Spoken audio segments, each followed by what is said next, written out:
Et salut toi! Alors cette vidéo elle va être un petit peu spéciale parce qu'elle m'a été explicitement demandée par Christopher Evra, l'auteur des Royaumes démoniaques. Alors quand je dis explicitement demandé, c'est parce qu'il a quand même poussé le vice jusqu'à m'acheter le bouquin pour être sûr que je fasse mes devoirs.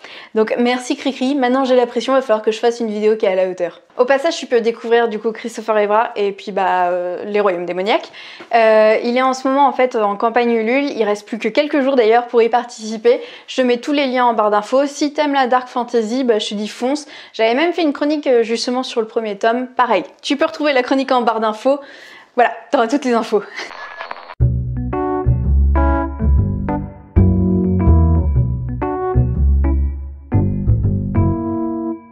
N'aie pas peur d'être celle qui fait des étincelles.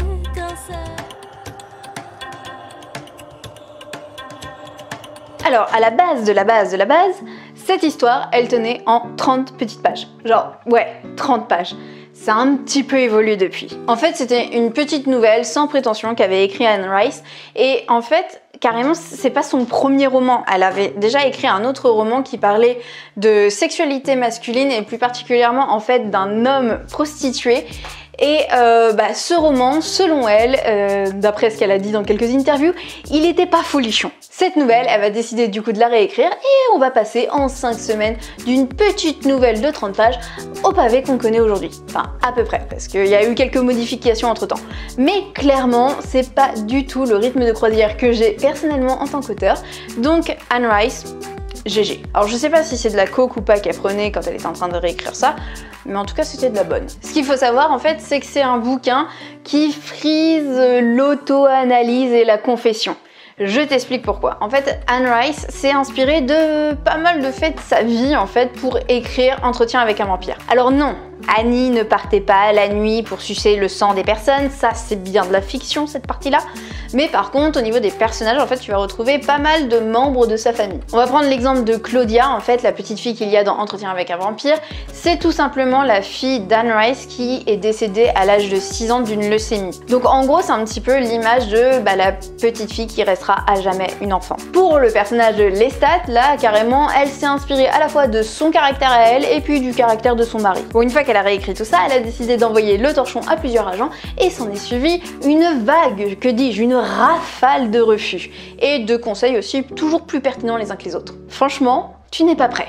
Je te le dis. Un agent lui aurait conseillé, tiens-toi bien, de publier son œuvre avec comme couverture un homme aux abdos saillants avec un petit air mystérieux. Voilà.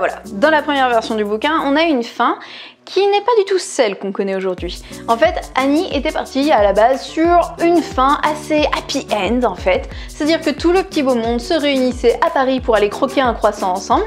Et puis, tout le monde se réconciliait, la vie était belle, les accordéons chantaient, enfin bref, la joie.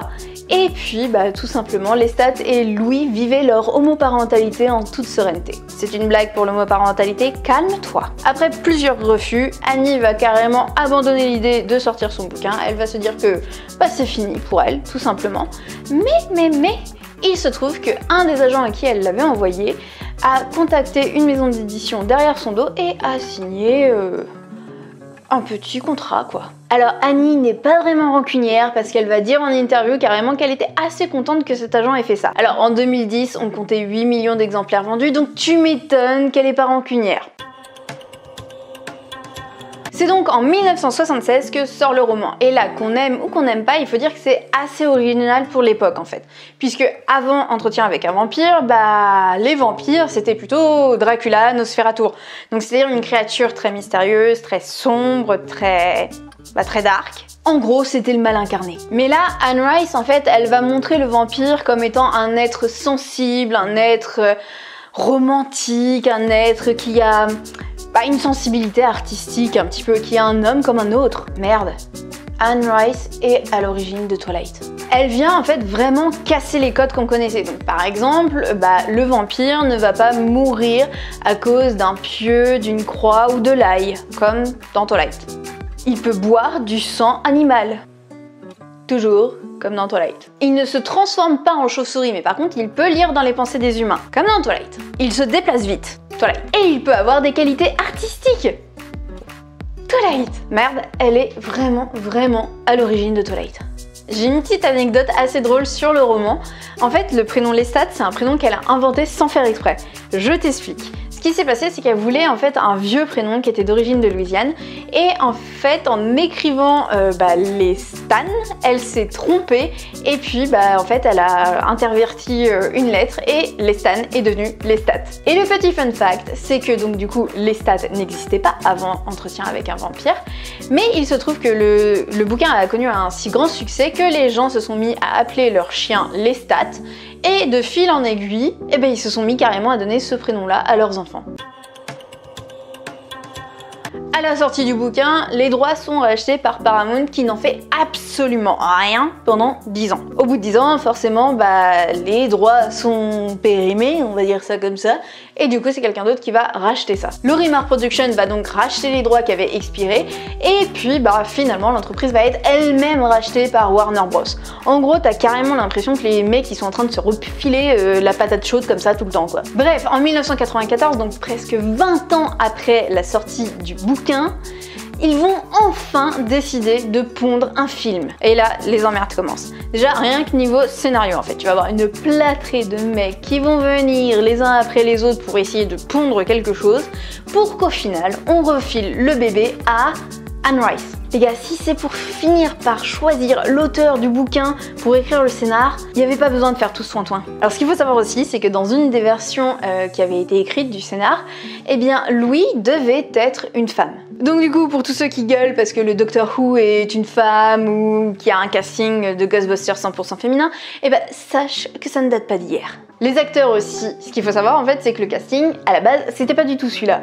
Et le duo justement de Brad Pitt et Tom Cruise, ça plaisait pas du tout à Anne Rice. Pour elle, ça faisait totalement genre boys band. Et finalement, il y a que les cons qui changent pas d'avis. Anne Rice, en voyant en fait le film, s'est rendu compte que c'était un choix qui était plutôt pas mal finalement. Et on peut même dire qu'elle va dépenser 7740 $ pour s'excuser. Alors je sais, dit comme ça peut paraître bizarre, mais t'inquiète pas, je t'explique. En gros, à la sortie du film, Anne Rice va payer donc une double page dans un magazine, donc 7740 $, pour pouvoir y donner une interview dans laquelle elle dira que, en effet, elle s'était trompée au sujet en fait de Brad Pitt et que c'est un très bon acteur et qu'elle s'excuse de ne pas avoir cru en lui dès le début. Franchement, c'est beau jeu. Bon, sinon, on va parler de la différence entre le film et le livre, mais assez rapidement. Donc forcément, comme dans toute adaptation, t'as des différences. Je dirais que la différence principale qu'on puisse trouver entre les deux, c'est que, en réalité, dans le livre, Louis n'a pas de femme ni d'enfant, et en fait, c'est la mort de son frère qui va l'avoir traumatisé. Voilà, on va dire que c'est ça la différence principale. Entretien avec un vampire, c'est en fait le tome 1 d'une longue saga qui compte 13 tomes, 12 en français si j'ai bien compris, le dernier n'a pas encore été traduit, mais en tout cas, il y a eu beaucoup de livres après ça. Et contrairement à ce qu'on pourrait penser, en fait, la saga n'est pas tournée sur Louis, mais sur Lestat. D'ailleurs, le tome 3, La Reine des damnés, a connu sa petite adaptation en 2002. Alors, je dois t'avouer que je ne connaissais pas du tout avant de faire mes recherches pour ma vidéo, mais quand j'ai lu le résumé, j'ai été un petit peu choquée. Je te fais ça vite fait. Mais en gros, Lestat, après plusieurs siècles en tant que vampire, commence à se faire sacrément chier. Et du coup, pour pimenter un petit peu sa vie de vampire, il décide de lancer un boys band. C'est à peu près ça. Il devient donc une star du rock. Ah quand je te disais qu'on était loin de Dracula... Voilà, c'est tout pour aujourd'hui, j'espère que ça t'aura plu. C'était le petit retour des à la base, c'était un livre. Alors, je ne sais pas si tu as vu, mais en effet, je me suis un petit peu amusée à changer le livre que j'avais sur le côté. Mais en même temps, j'ai envie de dire, les deux couvertures, elles se ressemblent quand même pas mal. Il y a un truc, on est d'accord. Donc, c'est pas seulement le vampire qui est identique, c'est carrément tout le bouquin. C'est tout pour cette semaine, en tout cas je te retrouve la semaine prochaine pour une prochaine vidéo. Je t'embrasse fort, c'était Mélanie.